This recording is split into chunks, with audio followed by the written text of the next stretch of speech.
Couldn't we all learn something from people who are at that minuscule top that you're talking about? Um, I think I think that's a very theoretical thing. That couldn't we learn something? Nobody really wants to be forced into learning anything. If someone wants to learn something, or if someone is moved by something, then it was something within them that caused them to either want to learn or to be moved. But I don't think it's of any relevance to say um, to to the public or to any group of people, well, shouldn't you learn something from that? I think that's totally irrelevant. No, nobody wants to learn if they don't want to learn.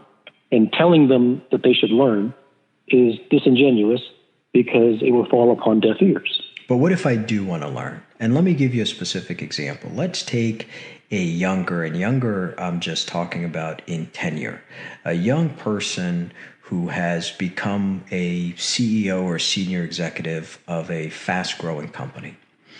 Is it, does it serve her or him well to have experienced mentors who have been in his or her shoes and have built and continually grown companies like he or she is building? That's a good question.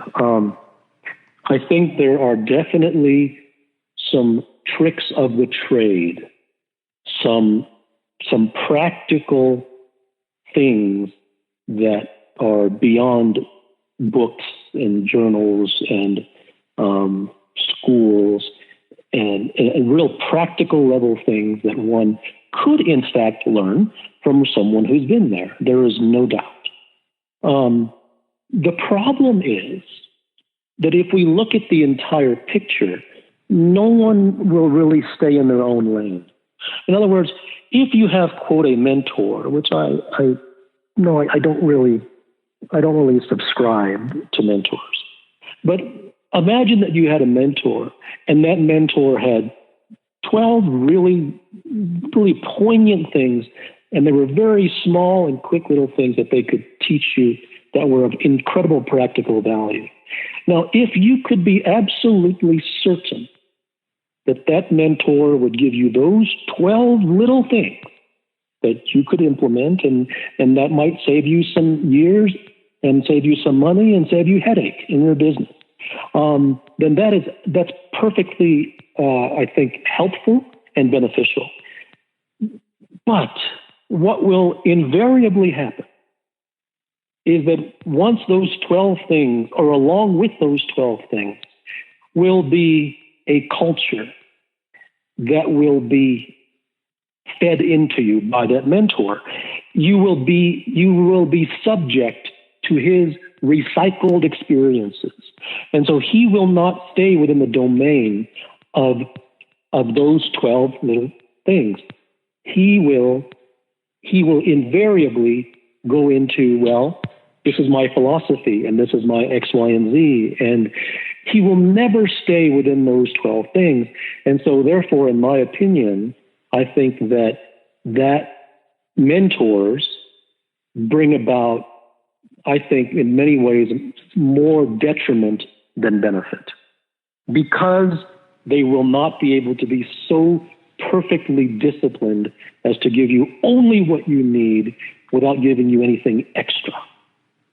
So if I'm that person and I have a board of directors and I have a board of advisors, each has a role, how do you recommend that I get the best out of that group? And so if you're semi-forced to be subject to the input of those people, then I think the most practical thing would be, so as not to ruffle feathers and just so that you can actually remain independent while appearing to be playing the game, is to listen to what you want to listen to and take from it what you think will be a benefit to you, knowing full well that the entire time, the vast majority of what you will be hearing will be recycled information that will not be unique, that will be very derivative, that will be very status quo. And if from that, as long as you have your tentacles on, and your filter is on full blast. Okay, it's wide open. Then there might be one or two things that you learn and take away and put into your pocket, and everything else you can ignore.